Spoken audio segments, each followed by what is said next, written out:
ពី50ទៅ75,000 លានដុល្លារមិនតិចទេស្ថាប័នអង្គការចាត់តាំងនេះហើយគាត់រកឃើញទៀតថាអ្នកដែលនៅពីក្រោយគឺអង្គការរដ្ឋនៅកម្ពុជាយើងនឹងមានមន្ត្រីនៅកម្ពុជារួមទាំងសាច់សាលោហិតរបស់លោកនាយរដ្ឋមន្ត្រីហ៊ុនម៉ាណែតនឹងផងបានន័យថាអ្នកណាខ្ញុំអត់ដឹងព្រោះអង្គការចាត់តាំងហ្នឹងគេមិនបង្ហើបឈ្មោះមកទេគេថាមានសាច់សាលោហិតដែលជិតស្និទ្ធនឹងលោក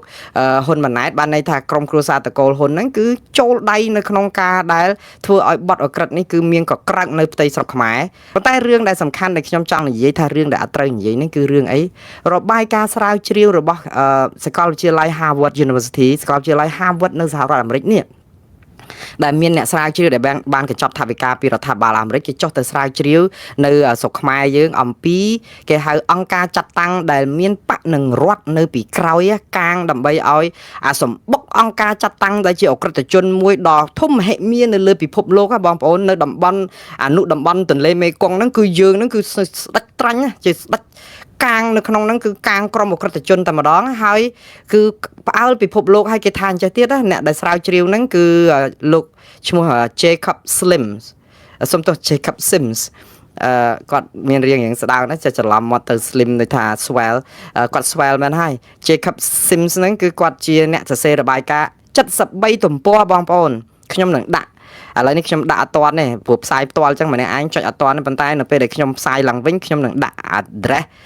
ទៅឲ្យ link ទៅបើកមើលរបាយការណ៍ហ្នឹងទៅបងប្អូន73ទំព័រអត់មានខ្ញុំអ្នកនិយាយទេគឺរបាយការណ៍នេះគេផ្សាយពេញពិភពលោកហើយវិទ្យុអូស្ត្រាលីហ្នឹងក៏យកទៅផ្សាយឲ្យសម្ភាសលោក Jacob Sims ហ្នឹងទៀតគាត់និយាយថាអ្វីដែលគួរឲ្យព្រឺសបល់គាត់ប្រើពាក្យព្រឺសបល់គឺអង្គការចាត់តាំងនៅនេះហ្នឹងគឺពាក់ព័ន្ធនឹងប្រាក់ឆោបបោកលើប្រព័ន្ធអនឡាញហ្នឹងរាប់សិបពាន់លានដុល្លារបងប្អូនពី50ទៅ75,000 លានដុល្លារមិនតិចទេស្ថាប័នអង្គការចាត់តាំងនេះហើយគាត់រកឃើញទៀតថាអ្នកដែលនៅពីក្រោយគឺអង្គការរដ្ឋនៅកម្ពុជាយើងនឹងមានមន្ត្រីនៅកម្ពុជារួមទាំងសាច់សាលោហិតរបស់លោកនាយរដ្ឋមន្ត្រីហ៊ុនម៉ាណែតនឹងផងបានន័យថាអ្នកណាខ្ញុំអត់ដឹងព្រោះអង្គការចាត់តាំងហ្នឹងគេមិនបង្ហើបឈ្មោះមកទេគេថាមានសាច់សាលោហិតដែលជិតស្និទ្ធនឹងលោកហ៊ុនម៉ាណែតបានន័យថាក្រុមគ្រួសារតកូលហ៊ុនហ្នឹងគឺចូលដៃនៅក្នុងការដែលធ្វើឲ្យបទអក្រិតនេះគឺមានកក្រើកនៅផ្ទៃស្រុកខ្មែរហើយដែលជាមជ្ឈមណ្ឌលបោកប្រាស់អនឡាញមួយដ៏ធំបំផុតដែលទាំងបោកប្រាស់អនឡាញទាំងជួញដូរមនុស្សទាំងអីសពបែបយ៉ាងហើយរបាយការណ៍នេះគឺគេលើកឡើងមកគេចង់សួរខ្ញុំស្ដាប់បទសម្ភាសន៍គាត់ជាមួយនឹងវិទ្យុអូស្ត្រាលីកម្មវិធីណែ Morning Breakfast អូស្ត្រាលី ABC របស់អូស្ត្រាលីហ្នឹងគេនិយាយថាគេសួរអ្នកដែលសម្ភាសន៍ហ្នឹងក៏សួរលោក Jacob ហ្នឹងថាធ្វើម៉េចបានជាបទល្មើសដ៏សន្ធើបែបនេះកើតឡើងបាននៅក្នុងប្រទេសកម្ពុជាបាទអ្វីដែលគាត់រកឃើញគឺរឿងទាំងអស់នេះគឺកើតឡើងដោយប្រព័ន្ធដឹកនាំរដ្ឋមកខ្ញុំអត់អ្នកនិយាយទេគឺគាត់អ្នកនិយាយគឺប្រព័ន្ធដឹកនាំរដ្ឋហើយមនុស្សនៅក្នុងប្រព័ន្ធដឹកនាំរដ្ឋហ្នឹងគឺបានផលពីអំពើអក្រិតនេះហើយអ្នកដែលបានផលច្រើនជាងគេគឺគណៈបកប្រជាជនកម្ពុជាដែលជាគណៈបកកណ្ដាលអំណាចសពថ្ងៃណាគណៈបកប្រជាជនកម្ពុជាឬសូពាក្យនេះទៀតក៏ថាការពារចំហរបស់គាត់តិចទៀតទៅចេញសេចក្តីថ្លែងការណ៍ច្រានចោលរបាយការណ៍ខ្ញុំចាត់ទុកថារបាយការណ៍នេះវាជាការចោទប្រកាន់ទៅចោះយើងមិនចាត់ទុកថារដ្ឋាភិបាលឬគណៈបកប្រជាជនកម្ពុជានៅពីក្រោយទេប៉ុន្តែសូមទៅមើលរបាយការណ៍គេតែគេថាគណៈបកប្រជាជនកម្ពុជានៅពីក្រោយចាត់ទុកថាវាជាការចោទប្រកាន់ចោះហើយសង្ឃឹមថារដ្ឋាភិបាលកម្ពុជានឹងមានសេចក្តីថ្លែងការណ៍ឬក៏ការស្រាវជ្រាវមួយឲ្យបាន73ទំព័រអញ្ចឹងមកហើយវាយបកគ្រប់ចំណុចរបស់គេបំភ្លឺគេទៅអានោះប្រហែលជាអាចរួចខ្លួនអំពីការចាត់ប្រកាន់នេះហើយប៉ុន្តែបើអត់ទេឬគ្រាន់តែជាពាក្យដោះសារដោយរាល់ដងប្រហែលជាកន្លះទំព័រហ្នឹងទេប្រហែលជាមិនរួចខ្លួនទេមិនរួចខ្លួនហ្នឹងចង់តង់និយាយថាភាពអាស្រូវរបស់យើងហ្នឹងគឺវាមិនរលុបពីពិភពលោកទេព្រោះអីប្រព័ន្ធនេះធំណាស់រហូតដល់ធំ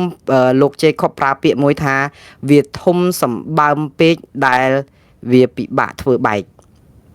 គាត់ប្រើពាក្យបែបហ្នឹងវាធំពេកហើយសួរនរណានៅពីក្រោយគាត់ថាគឺគណៈបកប្រជាជនកម្ពុជាបានផលពីអង្គការចាត់តាំងអក្រិតនេះយូរឆ្នាំហើយដែលធ្វើឲ្យគណៈបកនេះចេះតែរឹងមាំបានផលអញ្ចឹងហើយមានមន្ត្រីប៉ូលីសនៅក្នុងហ្នឹងជួយសម្របសម្រួលសពបែបយ៉ាងប៉ូលីសហ្នឹងជួយជាកាងជាខ្នងរឿងអីរឿងតាក់តងនឹងសម្របសម្រួលខាងឯកសារអន្តោប្រវេសន៍ដូចថា ពួកក្រុមអក្រិតជនគេចូលមកឆ្លងដែនពីក្រៅមកខ្ញុំនឹងបញ្យល់ថាអក្រិតជនមកពីណាបងប្អូនប្រហែលជាអាចឆ្លើយបានបាត់ទៅហើយមិនបាច់ខ្ញុំប្រាប់ទេមកហ្នឹងគឺ85ទៅ90%គឺជាអក្រិតជនមកពីចិនដីគោកបាទគឺមកសម្រុកមកហើយយកជាឋានសួគ៌បើដោយសារអីយើងជួយគេយើងសម្របសម្រួលដើម្បីបានប្រយោជន៍ពីក្រុមអក្រិតជនទាំងអស់ហ្នឹងហើយយើងបើករបរជួញដូរអនឡាញហ្នឹងហើយធ្វើយ៉ាងម៉េចដើម្បីបើកអារបរហ្នឹងបានដើម្បីឲ្យកក្រៅពិភពលោកឲ្យពាក់ព័ន្ធលុយរាប់ពាន់លានដុល្លារយើងមានមូលដ្ឋាននៅប្រទេសកម្ពុជាមានតាមជាអាគារសំណង់ជួនកាលកន្លែងខ្លះហ្នឹងគឺយើងឃើញមានលបងបលាលួសដោយគុកទួលស្លែងអញ្ចឹងបងប្អូនមើលទៅទួលស្លែងជាគ្នាវាចុះស្អីគេក៏ផ្ទះអាគារអីក៏សម្បើមហ្នឹងក៏ដាក់បលាលួសច្រើនហ្នឹងបានន័យថាមិនចង់ឲ្យមនុស្សនៅក្នុងទីហ្នឹងរត់ចេញរត់គេចមកក្រៅបានដើម្បីរាយការណ៍អីក៏អញ្ចឹងទៅអ្នកខ្លះក៏លួចស្លាប់ខ្លួនឬអីចឹងទៅហើយរបាយការណ៍នេះគេរកឃើញមកហ្នឹងគឺអ្វីដែលសំខាន់បំផុតហ្នឹងគឺការជួញដូរឬបោកបន្លំជួញដូរមនុស្សនិងបោកបន្លំអនឡាញមានប្រព័ន្ធបច្ចេកវិទ្យាទំនើបដើម្បីជួយបងប្អូនគឺក្នុងបន្ទប់គេហ្នឹងគឺមានកុំព្យូទ័រមានអីហើយជួលមនុស្សទាំងបរទេសទាំងខ្មែរទាំងចិនអីហ្នឹងគឺថាប្រសាចមកដើម្បីអីមានអាបនលបែងអនឡាញផងមានអាប្រព័ន្ធហិរញ្ញវត្ថុខ្ចីលុយឬក៏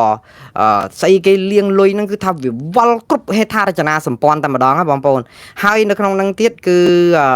អារបៀបបោករបស់គេហ្នឹងគឺគេប្រើ style បោកនៅចិនណាកាលពីឆ្នាំទសវត្សរ៍ឆ្នាំ90ហ្នឹងគេប្រើ style បោកមួយគឺអី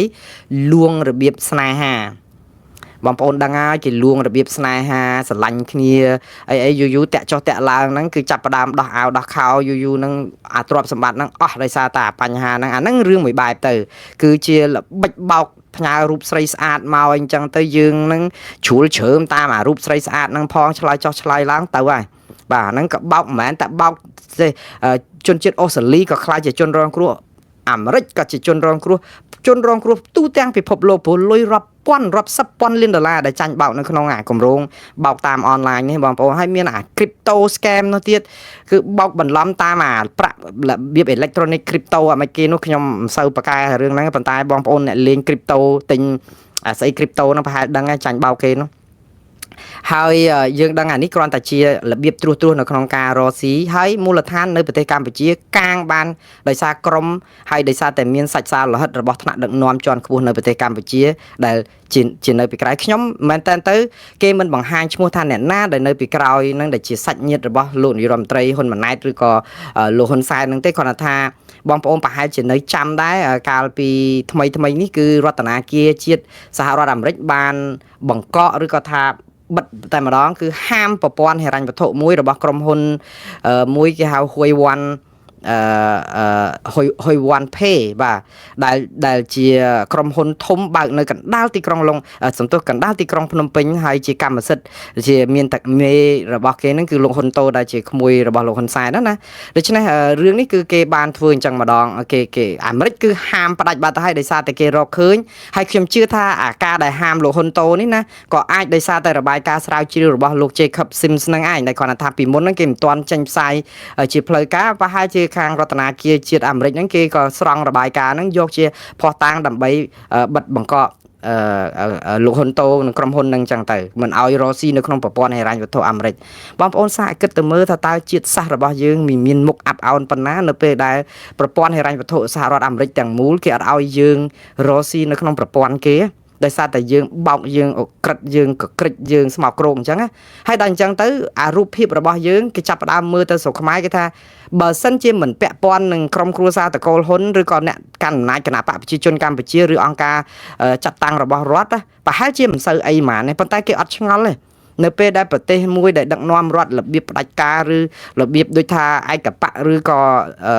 ចិនក្បាលស៊ីក្បាលចិនកតុយស៊ីកតុយគណៈបកប្រឆាំងឡើងមកបន្តិចសកត់ក្តិចត្រួយហ្នឹងគឺដឹងហើយជិះសេះលែងដៃដូចខ្ញុំនិយាយចឹងមិនមែនត្រឹមតែជិះសេះលែងដៃទេឡើងឈរលើសេះទៅទៀតលើខ្នងសេះហ្នឹងទៀតដូច្នេះដូចថាវាបានចិត្តមកទំហឹងអញ្ចឹងហើយដល់អញ្ចឹងអ្វីគឺវាអាលីកសលអញ្ចឹងហើយអ្នកណាការទុកហើយអ្នកណាដែលបានបាត់ផលប្រយោជន៍កសិករកម្មករ$204ហ្នឹងទៅកសិករធ្វើស្រែពឹងមេឃ បានស្រូវមកមិនដឹងយកទៅលក់នៅណាទៅព្រោះវាអត់មានអ្នកណាមកគិតគូរដល់ហ្នឹងឲ្យបានគត់មុតអីព្រោះឡាយតែរវល់រឿងអង្គការចាត់តាំងបទអក្រិតនេះគេរវល់កើបលុយណាសបាយចង់ងាប់មកទៅឈឺក្បាលអីជាមួយប្រជាពលរដ្ឋកាក់ឡាត់ហ្នឹងដូច្នេះអាហ្នឹងដែលធ្វើឲ្យយើងគិតថាអ្នកដែលវេទនានឹងលហេមលហាមនឹងបាត់ប្រយោជន៍គឺប្រជាពលរដ្ឋខ្មែរស្លូតត្រង់នឹងឯងដែលជាកសិករជាកម្មករជាពលករនឹងឯងហើយបងប្អូននាំគ្នាចិត្តថាចោះស្រុកគេអភិវឌ្ឍមកកណោអត់ព្រមមើលយើងនាំគ្នាចេះតែមើលដើមឈើម្ដើមពីរធ្វើជាព្រៃអ្នកប្រទេសណាក៏មានអក្រិតកម្មកើតឡើងដែរមិនមែនតែប្រទេសកម្ពុជាណាហើយបើប្រទេសកម្ពុជាកើតឡើងរដ្ឋាភិបាលគេប្រឹងទប់ស្កាត់មកកណោដែរតើហើយគេមិនមើលអំពើល្អរបស់គេផងបងប្អូននៅពេលដែលអង្គការចាត់តាំងមួយជាអង្គការចាត់តាំងដែលមានរដ្ឋការពារហើយមានប៉ូលីសការពារមានក្រុមសាច់សាលរហិតអ្នកធំការពារគឺ10000ឆ្នាំហើយវាគ្មានទៅណាទេព្រោះអីប្រព័ន្ធតឡាការប្រព័ន្ធអីហ្នឹងបង្វិលក្បាលដូចថាវិលដូចកទេសឡង់អញ្ចឹងទៅតាមគេអញ្ចឹងណាដូច្នេះវាអត់មានអីដែលអាចនឹងដោះស្រាយបញ្ហាហ្នឹងបានទេយើងនិយាយទៅបញ្ហាដែលវាកើតឡើងហ្នឹងគឺអាប្រព័ន្ធដឹកនាំរដ្ឋបែបនេះឯងហើយដែលធ្វើឲ្យអំពើទុច្ចរិតនិងអំពើស្មោកគ្រោកហ្នឹងវាកើតឡើងបានដោយស្រួលព្រោះធម្មតាយើងត្រូវចាំថាទីណាមានសម្រាមគឺវាមានកន្លែងដែលធ្វើឲ្យឆ្កែជួសសុភាសិតចិនខ្ញុំចាំខ្មែរមិនបានខ្ញុំមើលរឿងភាគចិនកាលពីមុនចង់និយាយថាកន្លែងដែលស្មោកគ្រោកកន្លែងដែលកក្រិចគឺជាកន្លែងដែលគេចោលសម្រាមដែរហើយមិនអញ្ចឹងហ៎ចឹងអ្នកណាយើងដើរទាំងគេទាំងយើងអ្នកដែលដូចថាទម្លាប់អាក្រក់ផងនៅពេលដែលទៅកន្លែងទីណាមួយដែលឃើញគេចោលសម្រាមឡើងពោពាសដូច្នេះអាផ្នែកគំនិតរបស់យើងជួនកាលបន្លំដេកសំដួលលមួលផ្សំក្រិចគេទៅឃើញកាទេលធំបន្លំចូលដេកដែរទៅចឹងបោះចោលគេទៅវាខូចអាចរិតរបស់យើងដែរព្រោះវាចោលច្រើនពេកអញ្ចឹងអ្នកទាំងអស់នោះតែពេលឃើញសម្រាមហ្នឹងចិត្តតែបន្លំយកមកបន្លែចាក់ចោលនឹងគេដែរទៅដូច្នេះបើយើងធ្វើឲ្យប្រព័ន្ធហ្នឹងអត់មានតម្លាហើយរបៀបដឹកនាំរដ្ឋបែបហ្នឹងគឺអក្រិតជនងាយមកយើងណាហើយហេតុអីបានមកតាំងពីចិនមក80-90%មកខ្មែរដោយសារតែយើងនឹងមាននយោបាយសណ្ដោះចិនហើយសណ្ដោះចិនហ្នឹងគឺរឿងអីដោយសារតែយើងធ្វើឲ្យរំលាយអាសិទ្ធិមនុស្សនិងប្រជាធិបតេយ្យយើងអត់អាចទៅអីណា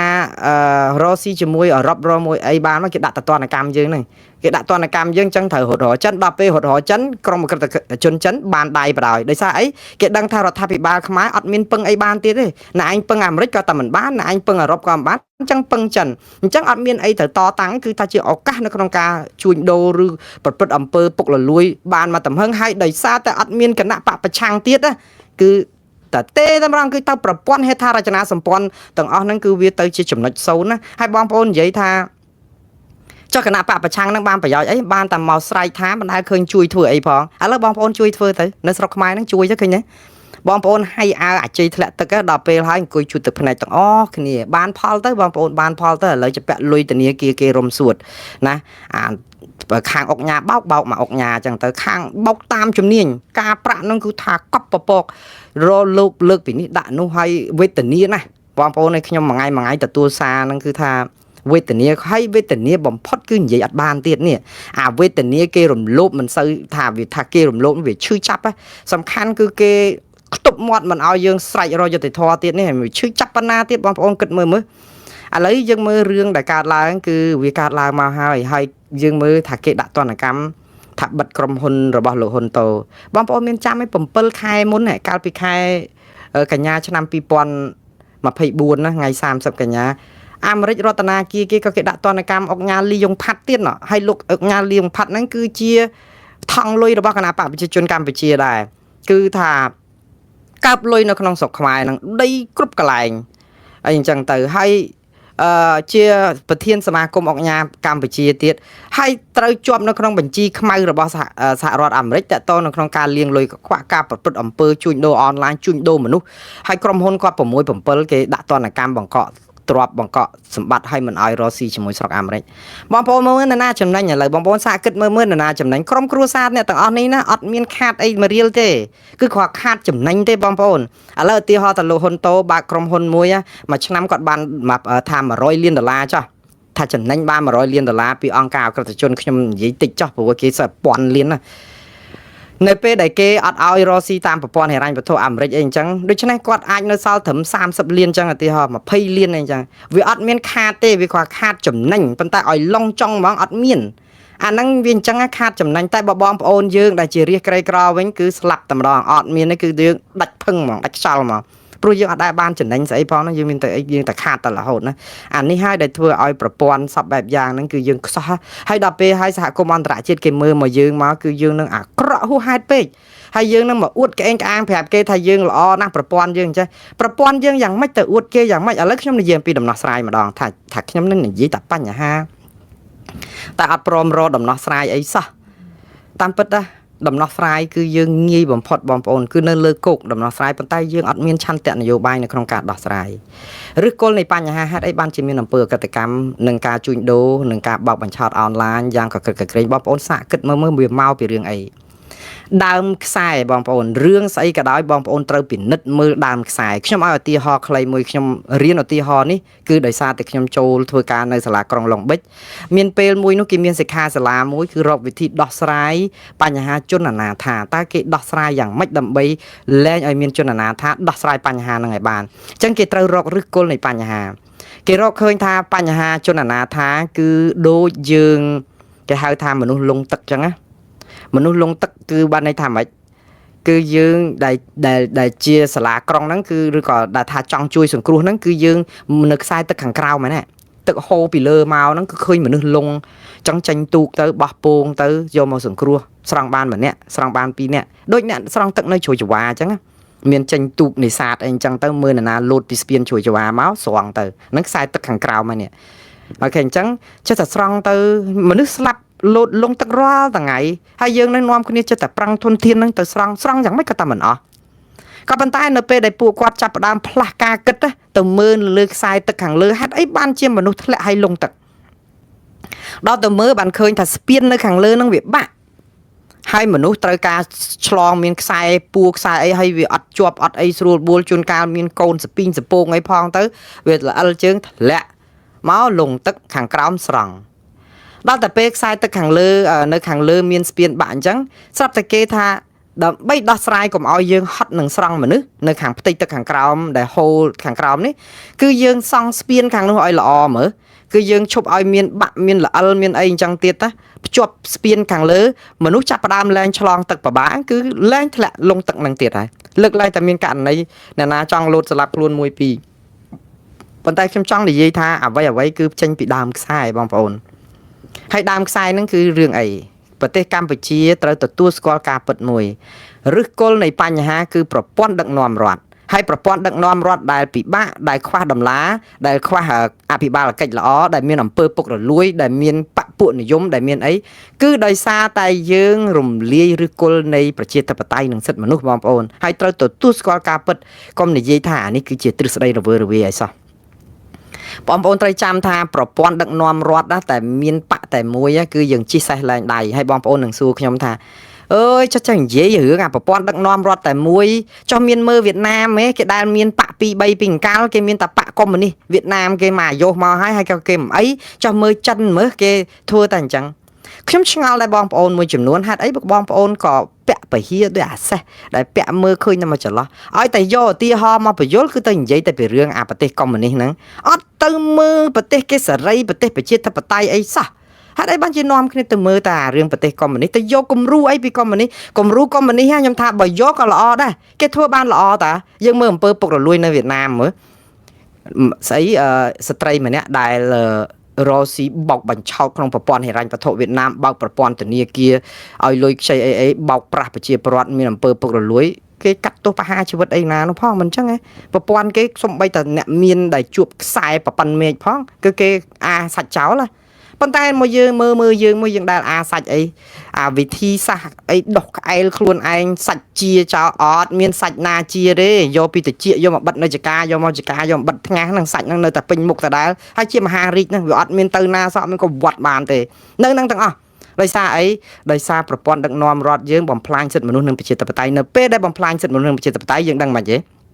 យើងបាត់តលយៈភាពអំណាចអ្នកណាដែលជាអ្នកផ្ទៀងផ្ទាត់អំណាចរបស់យើងទាំងអស់គ្នាអ្នកណាដែលស្រែកថាណែធ្វើនេះគឺរំលោភសិទ្ធិមនុស្សអំពើពុករលួយទេណាតឡាការនេះគ្មានភាពយុត្តិធម៌នេះខ្សែនេះបាក់នេះមកកាន់ពេញក្រសួងចេះធ្វើការវាមិនកើតទេសតបងប្អូនឯងក្រុមគ្រួសារឯងជួនកាលមកកន្លែងនឹងឪក៏មានកូនក៏មានក្មួយក៏មានចៅក៏មាន ចកចុះគ្នាអ្នកស្រ័យនោះគ្នាអាចបច្រៀតគ្នាទៅរៀនសូត្រមកចេះដឹងមកកណោយូរនឹងរៀនសូត្រទៅអីទៅនាំគ្នាទៅធ្វើសំណង់នៅថៃទៅវាស្រួលជាងព្រោះអីរៀនអស់តលុយម៉ែខំលក់គោលក់អីដែលត្រូវព្យួរសែដល់ពេលរៀនចប់មកមានតបានធ្វើអីបើកូនចៅបាក់ពួកគេនេះគេទៅអស់ហើយហ្នឹងគេមានលុយគេទៅសាលាគេរៀនចប់បរិញ្ញាគេរៀនចប់ Master គេរៀនចប់បណ្ឌិតចប់អីទៅហើយនៅតែដដើមការងារគ្នាមិនចង់បានធ្វើចោះហ្មងយើងអ្នកស្រែរៀនតបាក់ដប់រៀនអត់ចង់ចប់ផងទៅប្រកួតប្រជែងមិនគេឈ្នះអញ្ចឹងវាអស់សង្ឃឹមហើយអាការអស់សង្ឃឹមហ្នឹងគឺដោយសារប្រព័ន្ធដឹកនាំរដ្ឋធ្វើឲ្យយើងអស់សង្ឃឹមចង់ចូលរួមនយោបាយដើម្បីឲ្យខ្លួននឹងបានជួយកិច្ចការសង្គមអីគេខ្លះក៏ចូលតែមិនកើតដោយសារតែគេគិតថាយុវជនតែចូលក្រុមហ៊ានខ្ទាស់នឹងរដ្ឋាភិបាលគឺជាយុវជនប្រឆាំងធ្វើបាបគេគ្រប់យ៉ាងចាប់ដាក់គុកដាក់អីឲ្យបាក់ស្បាតទាំងចឹងតែម្ដងដូច្នេះអាប្រព័ន្ធដឹកនាំរដ្ឋនេះឯងគឺជាឫសគល់នៃបញ្ហាហើយបើចង់ស្ដារកុំស្រង់អ្នកនៅឯខ្សែទឹកខាងក្រោមបើចង់ស្ដារអ្នកលោតទឹកជ្រួយច្វាកុំទៅចាំតែអង្គុយចាញ់ទូកហ្នឹងរកវិធីអប់រំផ្លូវចិត្តឬក៏ជួយសុខភាពផ្លូវចិត្តនឹងឲ្យបានសម្បើមឲ្យបានច្រើនទៅហើយធ្វើឲ្យប្រជាពលរដ្ឋមានភាពសប្បាយឲ្យរៀងច្រើនបន្តិចរស់នៅតែកើតទុកមានគេហៅថាការបាក់ទឹកចិត្តច្រើនមនុស្សច្រើនតែគិតខ្លីអញ្ចឹងហើយវាជាការពិតទោះមានសន្តិភាពប៉ុណ្ណាក៏ដោយអរគុណសន្តិភាពប៉ុណ្ណាក៏ដោយតែលុយបង់ធនាគារមិនទាន់គេមកទាព្រឹកល្ងាច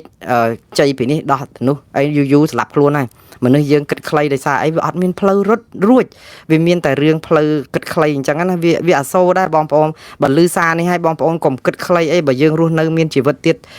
សងគេបន្តិចបន្តួចទៅម្ចាស់បំណុលបើសិនតែដឹងថាយើងនៅរស់ទោះបានខ្លះបន្តិចបន្តួច10ឆ្នាំ20ឆ្នាំទៀតក៏គ្នានៅសង្ឃឹមដែរតែបើយើងទៅសម្រាប់ខ្លួនអញ្ចឹងវាអស់អាលីងតែម្ដងអស់ទាំងយើងអស់ទាំងអាអ្នកដែលគេឲ្យលុយយើងខ្ចីណាដូច្នេះកុំគិតបែបហ្នឹងអីយើងគិតនៅរស់ទៀតនៅមានជីវិតតទៅទៀតដើម្បីដោះស្រាយបញ្ហាមកកណោក៏ដឹកទៅស្អីស្លាប់ខ្លួនដោយសារតែរឿងទូចតាចអញ្ចឹងស្ដាយឥឡូវយើងនិយាយបន្តទៀតតកតងនឹងរឿងដើមខ្សែហ្នឹងបងប្អូនមើលអស់គណៈបកប្រឆាំងពីឆ្នាំ2017មកតើនៅក្នុងហេដ្ឋារចនាសម្ព័ន្ធណាដែលអាចផ្ទៀងផ្ទាត់នឹងបានម៉ាយកតែសងទេស្អីក៏បានដែរអាចជ័យធ្លាក់ទឹកហើយអើហើយព្រោះអីគ្នានិយាយអត់បានតំណាងរាជ55នាក់នៅក្នុងសភាដែលអាចនិយាយពីរឿងថវិកានិយាយតតាំងគ្នាពីរឿងបញ្ហាអន្តោប្រវេសន៍និយាយតតាំងគ្នាអំពីបញ្ហាអំពើពុករលួយកោះហៅនាយករដ្ឋមន្ត្រីឬក៏រដ្ឋមន្ត្រីក្រសួងណាមកតតាំងគ្នាក្នុងរដ្ឋសភាបងប្អូនដែលឃើញទេតាំងពី2017មកបងប្អូនដែលឃើញអត់នេះការដឹកនាំដោយគណៈបកតែមួយនឹងបងប្អូនដែលនៅឃើញរដ្ឋសភាដែលគេលើកអីច្បាប់អីក៏ដោយយកមកគឺត្រូវគ្នាទាំងអស់លើកតែដៃចប់វាអត់ដែលមានអញ្ចឹងទេសូម្បីតែនៅក្នុងបកខ្លួនឯងហ្នឹងក៏ត្រូវតែមានគេហៅថាប្រជាធិបតេយ្យផ្ទៃក្នុងដែរប៉ុន្តែគណៈបកកណ្ដាលអំណាចនេះគឺគ្មានហ៊ានបថុយសូម្បីតែឲ្យគ្នាឯងខ្ទាស់មិនទុកចិត្តគ្នាឯងតតែសោះគឺត្រូវតែបោះឆ្នោតលើកដៃគឺសម្រេចសូម្បីតែអាក្រក់មើលយ៉ាងណាក៏យើងអាចលេងល្ខោនបែបហ្នឹងឲ្យលួងចិត្តប្រជាពលរដ្ឋឲ្យគេជឿថាយើងមានលំហប្រជាធិបតេយ្យសូម្បីតែក្នុងផ្ទៃក្នុងបកខ្លួនឯងអត់មានផងចុះបើក្នុងផ្ទៃក្នុងបកខ្លួនឯងអត់មានហោះតើយើងទៅសង្ឃឹមប្រជាធិបតេយ្យក្រៅបកហ្មិចហើយដល់អត់មានគណៈបកប្រឆាំងបែបនេះតើយើងមានសង្ឃឹមអីពេលដែលខ្ញុំនិយាយពីគណៈបកប្រឆាំងខ្ញុំមិនមែនជាមនុស្សគណៈបកប្រឆាំងទេហើយក៏ខ្ញុំគ្មានបានលិបសការៈអីពីមន្ត្រីបកប្រឆាំងឬក្រុមប្រឆាំងដែរប៉ុន្តែខ្ញុំស្រឡាញ់តម្លៃយុត្តិធម៌និងតុល្យភាពនៃអំណាចនៅក្នុងប្រទេសណាក៏ដោយសហរដ្ឋអាមេរិកប្រជាធិបតេយ្យគេរឹងមាំក៏ដោយសារតែគណៈបកប្រឆាំងនិងគណៈបកកណ្ដាលអំណាចគឺមានកឡូស្មើគ្នាដែរបើសិនជាម្នាក់នឹងគឺស្គមតៃលវៃហើយម្នាក់ទៀតមៀតក្រអាញឬក៏ធាត់កភើអីហូបស្តាត្រីសាមិនផឹកសាហេនស៊ីហើយខាងនេះរតលីហាលហូបបានចឹងទៅប្រកួតគ្នាយ៉ាងម៉េចវាអត់មានហើយមិនត្រឹមប៉ុណ្ណឹងទៅចងដៃអាញាកដាលទៅធ្វើបាបធ្វើទុកបុកម្នេញអ្នកគ្រប់គ្រងហូឲ្យខាងមួយខាងទៀតដូច្នេះវាអត់មាននិយាយទៅគឺយើងនៅលើអាដើមខ្សែដែលមានស្ពានបាក់ហ្នឹងគឺយើងអត់តស្ពានហ្នឹងវិញណាបងប្អូនគឺយើងធ្វើឲ្យស្ពានហ្នឹងនៅបាក់ដដែលហើយបើស្ពាននេះនៅបាក់ដដែលទេគេឈ្មោះរបស់ប្រទេសកម្ពុជាគឺនឹងមិនដែលងើបរួចទេហើយយើងនឹងនៅក្រោមកតុយក្បិនចិនរហូតមកជីវិតរបស់យើងហើយនឹងរ៉ាំរ៉ៃហើយនៅពេលដែលវេទនាខ្ញុំជឿថាតិចទៀតទៅគឺយើងអស់ជំរឿសដែរហើយបងប្អូនព្រោះយើងដឹងហើយយើងសែបគប់ជាមួយចិនវាមិនមែនថាសែបគប់ជាមួយខ្មែរខ្ញុំមិនឲ្យមានការរើសអើងចិនឬមិនចិនទេចិនរស់ស៊ីគ្រប់តែប្រទេសយ៉ាងដែរទេប៉ុន្តែខ្ញុំចង់និយាយថានៅពេលដែលយើងអត់មានប្រព័ន្ធដឹកនាំរដ្ឋដែលមានតម្លាឬក៏មានតុល្យភាពអំណាចនៃគណៈបកប្រឆាំងនិងគណៈបកកណ្ដាលអំណាចហើយនៅក្នុងខ្សែដឹកនាំរដ្ឋាភិបាលនិងក្រសួងមន្ទីរតុលាការសុទ្ធតែបក ពួកសុទ្ធតាក្រុមគ្នាឯងទាំងអស់ហ្នឹងវាអត់អាចដោះស្រាយបញ្ហាអីឲ្យមានតម្លាបានឲ្យមានសុចរិតមានសុក្រិតមានយុត្តិធម៌បានទេព្រោះអីសិតតែសាច់ឯងសិតតែគ្នាឯងហើយអាទាំងអស់ហ្នឹងដោយសារអីដោយសារប្រព័ន្ធដឹកនាំរដ្ឋយើងដែលរំលាយគណៈបកប្រឆាំងអស់លោកគិតថាចង្រៃនៅពេលដែលរំលាយគេឥឡូវឃើញអស់លោកចង្រៃលើសដើមផងវាចង្រៃដោយសារអីឃើញពិភពលោកទាំងអស់ហ្នឹងគេនាំគ្នាថ្កោលទោសយើងគ្រប់គ្នាអ្នកណាក៏គេញញើតក្នុងការរកស៊ីជាមួយខ្មែរដែរដោយសារអីដោយសារអញ្ចឹងតេឃើញគេរកឃើញទៅជាអក្រិតកន្លែងមជ្ឈមណ្ឌលអក្រិតកម្មក៏ក្រាក់ពិភពលោកល្បីនៅក្នុងតំបន់អាស៊ីហើយយើងក៏លឺយើងញាក់សាច់បាត់ហើយអ្នកណាដែលហ៊ានទៅចង់រកស៊ីជាមួយយើងហើយមានខ្សាច់សារលហិតរបស់ថ្នាក់ដឹកនាំហើយគណៈបកប្រជាជនដែលជាគណៈបកកណ្ដាលអំណាចគេរកឃើញថានៅពីក្រោយហើយប៉ូលីសអីហ្នឹងនៅពីក្រោយហ្នឹងទៀតតើយើងទៅខ្ញុំជឿថាហ្នឹងហើយគណៈបកប្រជាជននិងរដ្ឋាភិបាលកម្ពុជាចំណាយពេលវេលាទៅអស់លោកចំណាយពេលពីពេលហ្នឹងទៅហើយដើម្បីផ្ទៀងផ្ទាត់នឹងរបាយការណ៍គេរកឃើញ73ទំព័រហ្នឹងហើយចាប់ផ្ដើមផ្សាយប្រាប់ប្រជាពលរដ្ឋគ្រប់ចំណុចមកចំណុចទី1គេចោទអញ្ចេះដោះស្រាយមិនចំណុចទី2ដោះស្រាយមិនទៅតាមហ្នឹងទៅបងប្អូននឹងឃើញថាអាហ្នឹងជាការដោះសារឲ្យសួរថាបងប្អូនខាតពេលប៉ុណ្ណាយើងអត់មានពេលដើម្បីទៅខាតឥឡូវយើងចាប់ផ្ដើមអាក្បួនរទេសយើងទម្លាក់ចោលទាំងអស់មាសកែវកងពីទូសូរកានអីគឺទម្លាក់ចោលតាមរទេសអស់ទុកតែសបុកមន់ហើយនឹងណែសលៃក៏អារបស់ដែលល្អយើងចោលតាមផ្លូវអស់ទៅហើយចឹងដល់ពេលយើងទៅដល់ទីដៅទៅតែអាទិសតេសុតអារបស់នឹងក្រោយទាំងអស់ហើយដល់អញ្ចឹងតែយើងនឹងអង្គុយគិតឈឺក្បាលអញ្ចឹងប្រហែលឆ្នាំទៀតទៅបងប្អូនតើយើងទាំងអស់គ្នាក៏នឿយហត់ដែរទាំងអស់គ្នានឹងខ្ញុំជឿថាបងប្អូនបញ្ញវន្តនិស្សិតនៅស្រុកខ្មែរមន្ត្រីរាជការទាំងអស់បងប្អូនប្រហែលជានឿយហត់ពេកហើយនឿយហត់នឹងការអស់សង្ឃឹមនឿយហត់នឹងការត្រូវតែហាយអើតាមគេនឿយហត់នឹងការដែលស្ដាប់អាការដែលគេបោកប្រាស់នយោបាយប្រជាពិធដ្ឋហើយអត់អាចធ្វើអីកើតឲ្យតែក្អកបន្តិចគឺគេមូលក្អកបន្តិចគឺគេរឹបហ្នឹងហើយដែលធ្វើឲ្យយើងអត់ទៅមុខរួចដែរបងប្អូនដូច្នេះខ្ញុំសរុបសេចក្តីមកវិញឬគល់នៃបញ្ហាគឺរបៀបដឹកនាំរដ្ឋដើម្បីដោះស្រាយបញ្ហាគឺដូររបៀបដឹកនាំរដ្ឋខ្ញុំអត់ចង់ឲ្យមានបដិវត្តចង់ឲ្យមានការរុះរើរហូតតមានការបង្ហូរឈាមអីទេខ្ញុំស្អប់ណាស់អំពើហិង្សាក៏ប៉ុន្តែរដ្ឋាភិបាលបង្កើតអំពើហិង្សាឲ្យនេះបង្កើតភ្លើងគំនុំឲ្យឆេះងុំនៅក្នុងដួងចិត្តរបស់ប្រជាពលរដ្ឋហើយអ្នកដែលក្រោកតវ៉ារដ្ឋាភិបាលអត់មានអ្នកណាក្រៅពីកសិករក្រៅពីអ្នកចម្ពាក់លុយបំណុលធនាគារក្រៅពីអ្នករលុយសងគេអត់បានក្រៅពីនិស្សិតដែលចេញមករកការងារធ្វើមិនបានយុវជនខ្លាយទៅជាអ្នកជួញដូរគ្រឿងញៀនប្រើប្រាស់គ្រឿងញៀនបងធំបងតូចកាប់ចាក់គ្នាពេញផ្លូវហ្នឹងអាទាំងអស់នឹងឯងដែលឲ្យអស់លោកតើត្រូវខាតពេលប៉ុណ្ណាស្មានតែទ្របដែលអស់លោកបានមកហ្នឹងអស់លោករស់នៅសង្ងំសុកមែនអស់លោកយកទ្របហ្នឹងមកអាមេរិកឬក៏មកចក្រភពអង់គ្លេសឬមកកាណាដាក៏យកមកតាមមិនបានដោយសារអីភ័យខ្លាចគេរឹបអូសទ្របសម្បត្តិដូច្នេះចោះទឹកកពើឡើងលើខ្លាចូលព្រៃបលាចូលផ្សារប៉ូលីសអស់លោកក៏លំបាកដែរហើយអស់លោកចង់រស់នៅក្នុងស្ថានភាពលំបាកអញ្ចឹងមកជីវិតឬក៏យ៉ាងម៉េចប្រជាពលរដ្ឋក្រីក្រក៏គ្នាលំបាកដោយសារតែអស់លោកក្តាប់អាធនធានទាំងអស់ហ្នឹងនៅក្នុងដៃប្រជាពលរដ្ឋ95% ដែលខ្វះខាតទ្រព្យសម្បត្តិទាំងអស់នៅក្នុងប្រទេសកម្ពុជានៅក្នុងកណ្ដាប់ដៃតែ5% ទេបងប្អូនអត់ដល់ផងទ្រព្យសម្បត្តិដែល GDP យើងដែលគិតថារាប់ពាន់លានដុល្លារដែលគេចែកមកហ្នឹងខ្ញុំពេលខ្លះឲ្យតែលឺគេថាយក GDP ទៅចែកប្រជាពលរដ្ឋ17លានណាខ្ញុំមួម៉ៅមែនតើអយុត្តិធម៌ពេកហើយបើយើងយកអា GDP ហ្នឹងយកទៅចែក7 10លានអ្នកហ្នឹងគឺបានម្នាក់$1000អញ្ចឹងឧទាហរណ៍មួយឆ្នាំប៉ុន្តែគ្នារកអត់ដឹងបានអា$1000ហ្នឹងគឺគ្រាន់តែជាទ្រព្យរបស់អ្នកមាន5%ហ្នឹងតាយើងចែកឲ្យតែឃើញជារូបភាពហ្នឹងតែគ្នាប្រជាពលរដ្ឋក្រីក្រអត់បានអីសោះតែម្ដងគឺតែទេឡតែម្ដងចឹងបានថាយើងត្រូវមើលឡើងវិញបងប្អូនមើលឡើងវិញសូម្បីតែបងប្អូននៅក្នុងជួរគណៈបកប្រជាជនឬក៏រដ្ឋាភិបាលហ្នឹងបងប្អូនជាបញ្ញវន្តប្រើខួរក្បាលយើងទៅបងប្អូនកុំឲ្យអ្វីចេះតែគេថាស្រាញ់ចិត្តតែបងប្អូនចង់នៅអញ្ចឹងទេកប៉ាល់មួយដែលកំពុងតែធ្លុះធ្លាយហើយចិត្តរលិចហ្នឹងហើយយើងនៅអង្គុយហើយអើស្ដាប់ចម្រៀងឡើងរហឹមហ្នឹងឬក៏យ៉ាងម៉េចខ្ញុំអត់យល់ទេខ្ញុំមិនចង់ឲ្យបងប្អូនទៅក្រោកតតាំងស្អីណាបដិវត្តពណ៌បង្ហូរឈាមខ្ញុំអត់ចឹងទេខ្ញុំចង់ឲ្យបងប្អូនហ្នឹងគឺហ៊ាននិយាយហ៊ានថាហ៊ានប្រាប់ការពិតថាហ្នឹងមិនត្រូវទេហើយចុះឥឡូវបើពិភពលោកគេឃើញគ្រប់គ្នាចុះបងប្អូនក៏អត់ហ៊ានថាហ្នឹងតើវាមាននរណាគេហ៊ានថាដល់ពេលបងប្អូនអត់ហ៊ានថាអីសោះដឹងរដ្ឋាភិបាលគេបានចិត្តមិនហ៎គេថាប្រជាជនពេញផ្ទៃប្រទេស17លាននេះអត់មានអាណាមាត់មួយម៉ាត់មកវងវាងតាពួកស្អីប្រឆាំងក្រុមប្រឆាំងវា3 4គ្រាប់មកតបស្វាហ្នឹងខ្ញុំទៅជិះក្បាលប៉ុន្តែខាងគ្នាបកប្រឆាំងហ្នឹងមានទៅបានស្រាវជ្រាវអីគាត់ថាតាមគេដែរហ្នឹង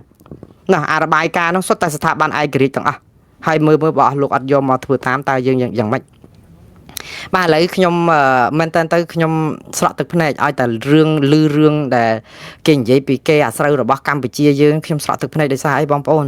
ជាខ្មែរខ្ញុំជាខ្មែរដែរណាបងប្អូនកម្ពុជាជាប្រទេសរបស់ខ្ញុំដែរណាមិនមែនជាប្រទេសរបស់អស់លោកក្រុមគ្រួសារតែប្រហែលអ្នកហ្នឹងទេអស់លោកយកប្រជាពលរដ្ឋ17លានអ្នកធ្វើជាចំណាប់ខ្មាំងដោយទាំងខ្ញុំមួយដែរបើតែខ្ញុំនៅសហរដ្ឋអាមេរិកមែនក៏ប៉ុន្តែឈាមជ័ររបស់ខ្ញុំបេះដូងរបស់ខ្ញុំនៅស្រុកខ្មែរខ្ញុំកើតនៅស្រុកខ្មែរ38ឆ្នាំខ្ញុំរស់នៅស្រុកខ្មែរខ្ញុំមកនៅអាមេរិកទៅបាន11ឆ្នាំដូច្នេះទាំងបេះដូងទាំងស្មារតីទាំងផ្នត់គំនិតទាំងមនសិការឧត្តមគតិសតិសម្បញ្ញៈបញ្ញាញាណអីទាំងអស់គឺនៅស្រុកខ្មែរទាំងអស់ចឹងអស់លោកមិនអាចនឹងថា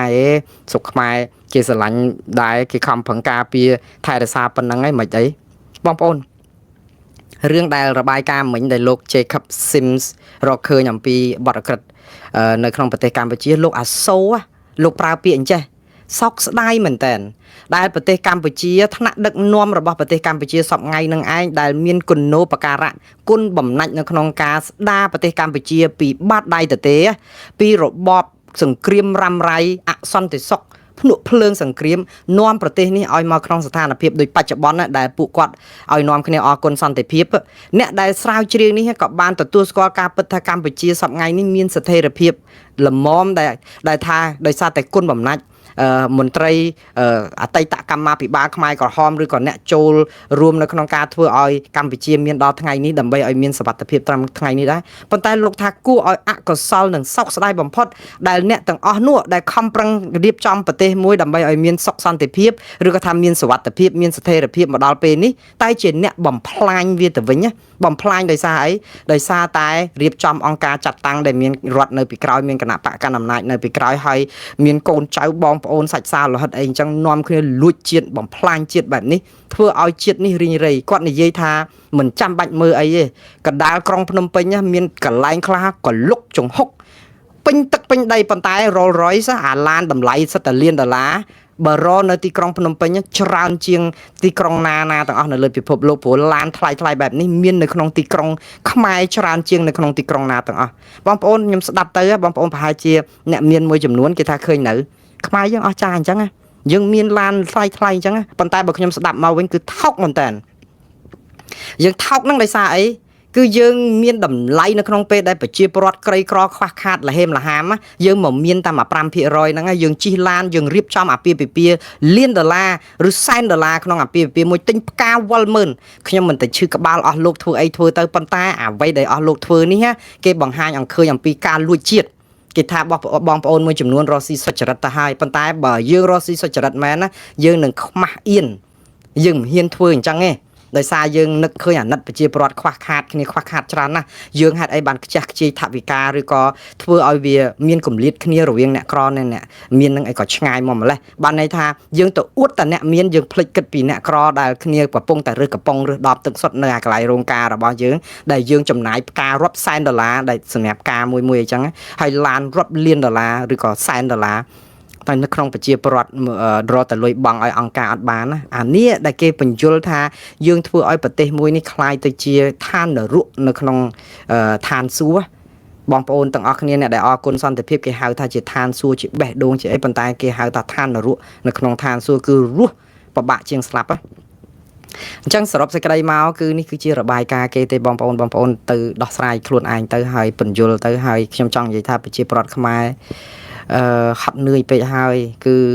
រស់នៅក្នុងស្ថានភាពសង្គ្រាមនឹងវារ៉ាំរ៉ៃយូរពេកមកដល់ពេលនេះសមនឹងទទួលបានសន្តិភាពពិតប្រាកដមួយហើយប៉ុន្តែសន្តិភាពរបស់បងប្អូននៅទីនេះគឺជាសន្តិភាពតែនៅក្នុងការសន្យានិងការឲ្យស្រែកជ័យខុសអរគុណសន្តិភាពទេក៏ប៉ុន្តែសន្តិភាពផ្លូវចិត្តនិងផ្លូវកាយខ្ញុំជឿថាបើតាមរបាយការណ៍នេះគឺបងប្អូនពុំមានទេដូច្នេះដើម្បីធ្វើឲ្យមានសន្តិភាពទាំងអស់នេះគឺដោះស្រាយបញ្ហាសិទ្ធិមនុស្សនិងប្រជាធិបតេយ្យឡើងវិញហើយចាំណាបងប្អូនមកចរចារឿងពាណិជ្ជកម្មអីជាមួយអាមេរិកអីចឹងនេះអាចចេះអីនេះសិតតែរឿងពលទុកឲ្យបងប្អូន